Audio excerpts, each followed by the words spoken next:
what Nietzsche was grappling with, although he didn't quite have the terminology at the time of his investigation, was that if you share a culture with someone, you share the same fictions. That's the definition of a culture. A culture is literally a shared corpus or foundation of story. No shared story, no shared culture. The story is the fundamental thing. Well, story isn't true, or our sense of what constitutes truth isn't accurate. And I think that's a better way of thinking about it, is that when modern people say true, they mean objective truth.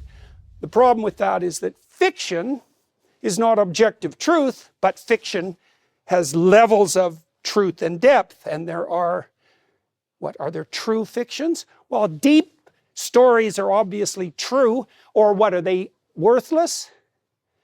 And if they're worthless, then why are we so powerfully oriented towards them? Why will we buy them? Why will we line up to see them? Why do we tell them to one another? Why do we construe our lives that way when we tell our own stories?